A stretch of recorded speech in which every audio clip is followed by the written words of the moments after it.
प्रिय भक्तों, हरे कृष्णा। आज हम सुनाने जा रहे हैं आपको श्रीमद् भगवत गीता जी के 13वें अध्याय की महात्म कथा।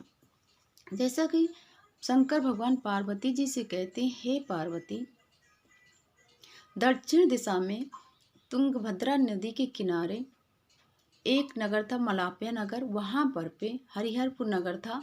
वहाँ पे हरिदीक्षित नामक एक सूत्री ब्राह्मण रहते थे। जैसा कि वो पंडित जी थे, ब्राह्मण थे, तो वो बहुत ही अच्छे थे। जैसे पंडितों का काम सुबह पूजा पाठ करना, सारे वैदिक कार्य करवाना, ये सब काम करते थे। वो बहुत ही सदाचारी पंडित जी थे। लेकिन इसके विपरीत, कहने का मतलब इसके विपरीत उनकी पत्नी का स्वभाव था।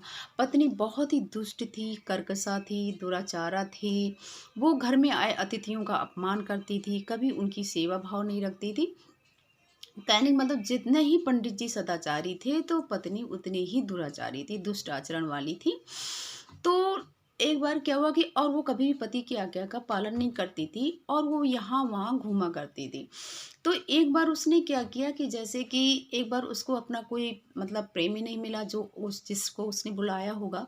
तो वो अपने प्रीतम की खोज के लिए घर से बाहर निकल गई, जंगल में चली गई। और जहाँ पे उसने अपना संकेत स्थान बना रखा होगा, तो वहाँ चली गई और वो एक एक पेड़ के नीचे, एक एक लता के नीचे अपने दीन भाव से अपने प्रीतम को पुकारने लगी। वहाँ पर पे एक बाघ सो रहा था। तो वो बाघ ने जब ये आवाज़ सुनी, किसी की रोने की या बोलने की, मनुष्य की आवाज़, तो वो जाग गया और वो उठ बैठा और वो आया और उसने आकर के ब्राह्मण की पत्नी को पीछे से आक्रमण करके उसको जमीन में गिरा दिया और उसको वो फाड़ने, मतलब अपने नाखूनों से उसका अपना शिकार करने ही जा रहा था, खाने ही जा रहा था। तो भी वो पत्नी, ब्राह्मण की पत्नी, जो कि बहुत ही दुराचारी थी, तो बोल उठी कि कहती है कि ये बताओ कि हे प्रग, तुम मुझे क्यों खाना चाहते हो? मैंने तुम्हारा क्या बिगाड़ा है? तो व्याघ्र बोला, ये तो मेरा स्वभाव है कि मैं शिकार करके ही खाता हूँ, लेकिन मैं अपने इस स्वभाव में मैंने इतना सुधार किया है कि मैं किसी भी अच्छे अच्छे परोपकारी इंसान को नहीं खाता हूँ। लेकिन तुम्हारा जो व्यवहार मुझे समझ में आया है, वो से लगता है कि तुम्हारा आचरण ठीक नहीं है, तो इसलिए मैं तुम्हें मार कर खाऊंगा। तो वो जो तो ब्राह्मण की पत्नी थी कि आप मतलब जैसे इतना ऐसे कि अच्छे लोगों को नहीं खाएंगे, खराब लोग खाएंगे, तो ऐसा क्यों? आपको इतना ज्ञान कहाँ से आया? आप तो पशु योनि में हैं।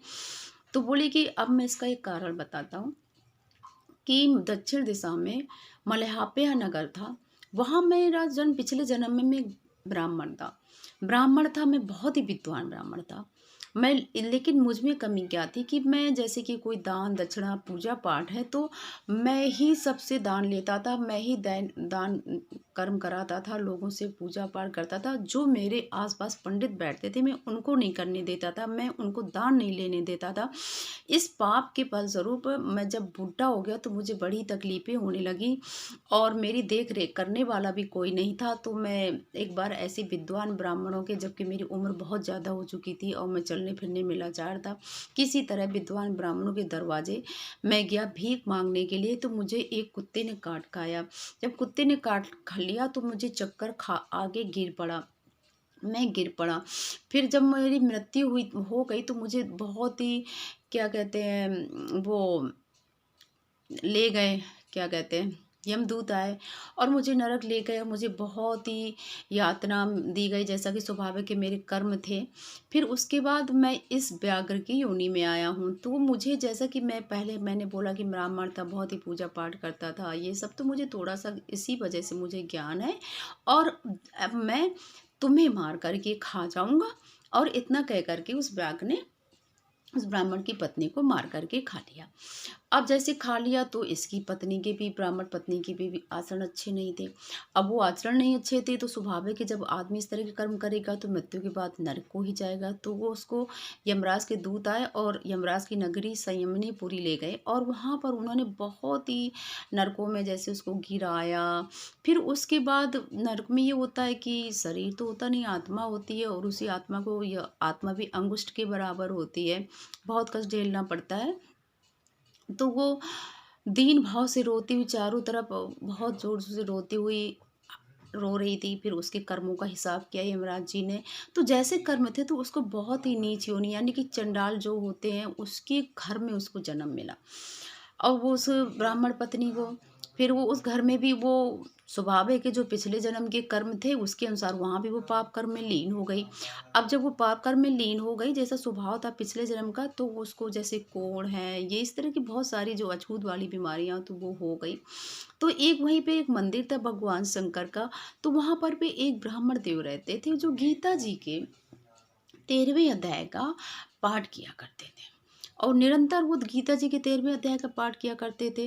तो वो जो चंडाल की योनि मिली थी उसको ब्राह्मण पत्नी को वो आई तो उधर एकदम से उसका चक्कर आया और वो जो ब्राह्मण जी थे तो उन्होंने वहाँ पे अपने पैर धोए थे तो वहीं पे वो गिर गई। और तो उसका ये प्रभाव हुआ कि जैसे उनके जहाँ पे जल पड़ा था पैर धोने के वहाँ पे उसके प्राण निकले। तो जैसा कि उसको आना चाहिए जान यमदूतों को और उसे नरक ले जाना चाहिए।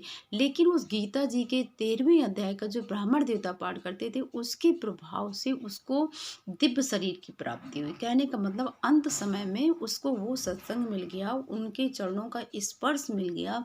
उस को तो वो उसको भगवान के धाम की प्राप्ति हुई और वो दिव्य शरीर धारण करके प्रभु के लोक को चली गई। ये हमारे गीता जी का महात्म्य है। अगर हम लोग गीता जी का पाठ करते तो हमें भी भगवान बहुत सारे जो हम लोगों ने गलत कर्म जाने अनजाने किसी से भी हो जाते हैं तो उसको प्रभु जी क्षमा करके अपना लेते हैं। इसलिए हम सभी को गीता जी का पाठ अवश्य करना चाहिए। हरे कृष्णा।